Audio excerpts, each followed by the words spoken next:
Imam Ibnu Hanifah, itu ada juga seorang ateis yang cukup jago Pak dalam berdebat, dan sudah banyak orang Islam yang tidak bisa menjawab perdebatan kalau berdebat dengan dia. Nah, sampai akhirnya dia sudah merasa betul-betul tidak ada lagi yang bisa mengalahkan dia.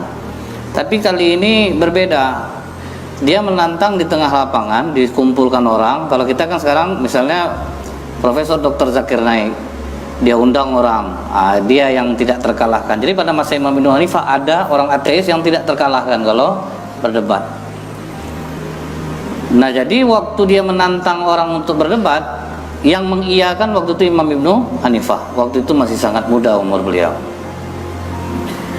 Jadi di tengah keramaian itu, posisi orang ini dia duduk di atas mimbar, tegak di atas mimbar, dan orang Islam di bawah. Dan Imam Ibnu Hanifah berdiri untuk melayani tantangan dia. Kata Imam Ibnu Hanifah, apa yang akan kau perdebatkan? Jadi pertanyaan dia yang pertama apa, Pak? Pada tahun berapa Tuhan kalian itu dilahirkan? Itu pertanyaan orang ateis ini. Kata Imam Ibnu Hanifah, lam yalid wa lam yulad. Allah tidak beranak dan tidak pula diperanakkan. Itu jawaban agama kalian. Itu tidak aku terima. Berikan yang bisa aku terima. Masa sesuatu yang ada pasti ada yang melahirkannya. Nah, jadi kira-kira kapan Tuhan kalian itu lahir?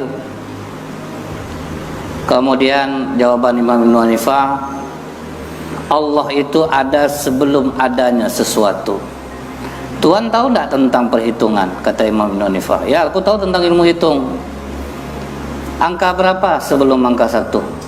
Tidak ada angka apa-apa. Kalau belum ada angka 1, sebelum angka 1 tidak ada angka yang lain mendahulunya, kenapa Tuhan heran kalau sebelum ada Allah memang tidak ada awalnya? Buktinya sebelum angka 1 tidak ada angka lain, Tuhan nggak komplain. Ini kok Tuhan berani mempertanyakan Allah. Kalah dia dengan debat dia yang pertama. Karena ternyata sebelum angka 1 juga tidak ada angka, tapi orang tidak pernah komplain. Malah Allah yang dipertanyakannya. Allah itu kapan lahirnya? Sementara yang tidak ada angkanya sebelum angka 1 saja orang tidak komplain. Baik, kata orang ateis ini. Jadi di mana kira-kira Tuhanmu itu berada sekarang? Karena sesuatu itu pasti ada tempatnya. Dan pertanyaan seperti ini, Pak, sering juga dipakai orang di zaman sekarang. Di mana tempat Tuhan itu? Jadi kata Imam Ibnu Hanifah, Tuhan tahu enggak bagaimana bentuk air susu? Tahu? Apakah di dalam campuran susu itu ada keju? Ada. Kalau dia sudah bersatu dalam gelas, bisa enggak Tuhan tunjukkan di mana posisi keju itu sekarang?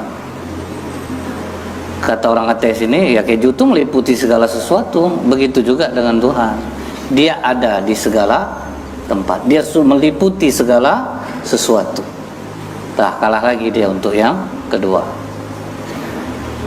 Kemudian bertanya lagi orang ateis ini kepada Imam Ibnu Hanifah, tunjukkan kepada kami zat Tuhan kamu itu apa? Zat benda padatkah, benda cairkah, atau apa?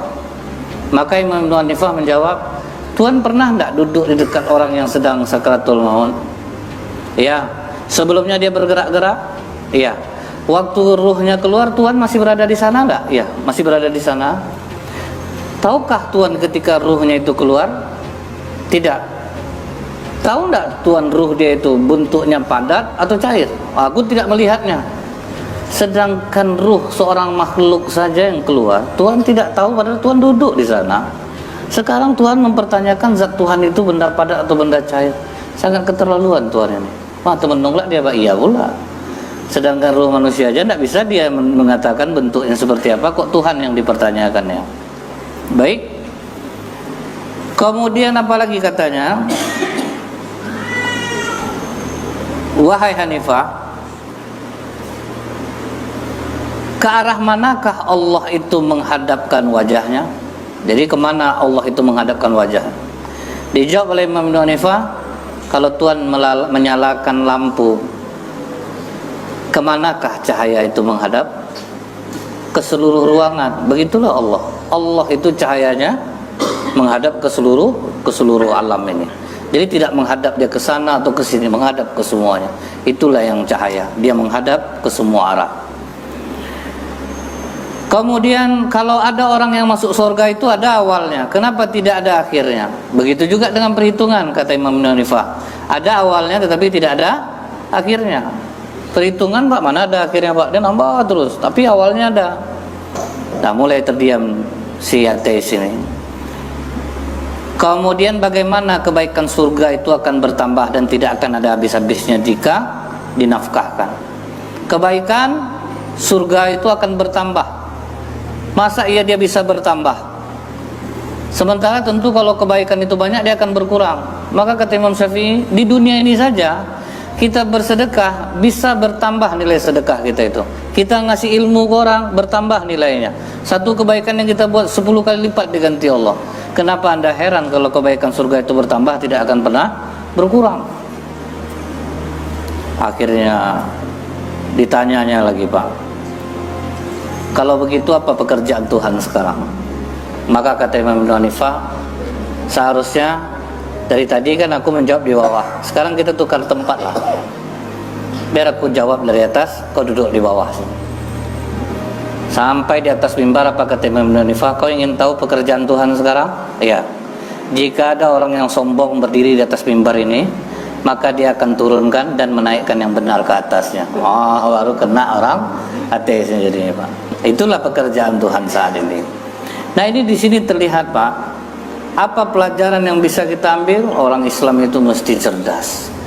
Dia harus banyak referensi. Jangan kita memilih-milih guru, Pak. Semuanya dengarkan saja. Justru, Pak, ya, datang orang, kalau banyak guru bingung, saya Ustaz, bingung itu yang membuat kita paham, Pak. Kalau tidak bingung kita gimana kita mau paham? Kata Ustaz ini, kata Ustaz ini, kan bingung kita tuh jadinya. Akhirnya kita mencari pemahaman. Nah, jadi karena ulama-ulama dahulu, Pak, tidak pernah belajar dengan satu orang guru, dengan banyak guru. Akhirnya membuat mereka cerdas jadinya. Makanya orang Islam ini, Pak, ibaratnya dia sangat cerdas harusnya dibandingkan dengan yang lain.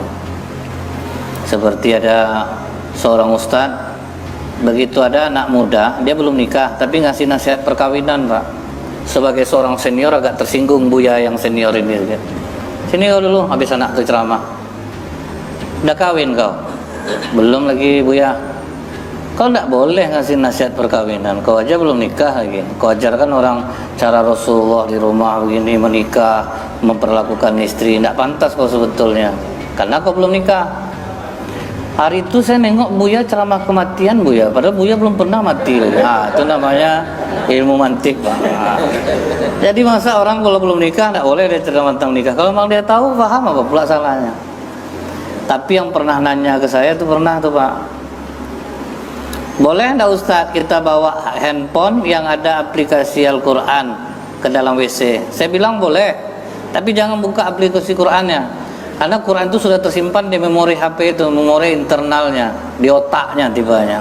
Jadi jangan dibuka, kalau dibuka kita dosa, Pak. Tidak boleh lah Ustaz, kan ada aplikasi Quran. Iya, Pak, tapi dia sudah tersimpan di otak handphone itu, di memorinya. Masih juga Bapak ini mengerasa, Bapak ada enggak hafal ayat Al-Quran? Ada Ustaz. Di mana Bapak simpan? Ya di memori saya. Kalau gitu masuk WC tinggalkan otak Bapak di luar. Jadi kadang, Mbak, orang ini apa namanya ini, dia butuh kadang digitukan. Jadi makanya kalau orang cerdas, Pak, dia banyak dia membaca, insya Allah, Pak, dia bakal cerdas jadinya. Makanya kalau 3 hari aja kosong kita ini, Pak, dari membaca, itu kita bisa bodoh jadi. Tapi kalaupun tidak membaca, paling tidak kita mau mendengar, itu juga sudah luar biasa sebetulnya. Jadi seperti ada dulu seorang anak muda, dia bertanya ke seorang kiai, Pak Kiai, kalau memang Tuhan itu ada, bisa enggak Pak Kiai tunjukkan wujudnya sama saya? Yang ada itu tentu ada wujudnya. Yang kedua, setan itu dari api, terus nanti dimasukkan ke dalam api. Apa tidak kurang kerjaan Tuhan? Di manalah terasa sama setan tuh, api sama api. Yang ketiga, apa takdir tuh Pak Kiai? Kediam Pak Kiai ini Pak. Sudah kau bertanya? Sudah, langsung tampar ya Pak. Bang! Kurang ngajar kamu, pertanyaan kamu. Pak Kiai tidak bisa jawab, jangan main tampar Pak Kiai. Itulah jawaban untuk 3 pertanyaan kau. Apa pula ini jawabannya? Ini kekerasan sama Pak Kiai. Waktu ku tampar itu sakit kau enggak? Sakit Pak Kiai. Tolong tunjukkan bentuk apa sakit tuh. Macam mana menunjukkannya Pak? Dia terasa ada. Menunjukkannya gimana? Tidak bisa saya tunjukkan pakai sakit kau aja, tidak bisa kau tunjukkan wujudnya. Allah minta kau tunjukkan wujudnya sama aku. Tangan aku dari apa? Dari kulit. Pipi kau dari apa? Dari kulit. Waktu kulit beradu sama kulit tadi sakit tak? Sakit Pak Kiai. Gitu juga setan walaupun dari api, masuk ke api tetap sakit dia. Kau ada enggak terbayang kena tampar kau hari ini sama aku? Enggak Pak Kiai, itulah takdir kau. Nah, kau buatlah macam itu, kena tampar kau jadinya kan. Nah, itu yang takdir itu. Nah, jadi mudah-mudahan Pak, ini membuat kita bersemangat untuk belajar dan memahami orang lain. Jangan kita memaksakan pendapat kita. Kita ini kadang harus banyak mendengar daripada kita harus banyak berbicara.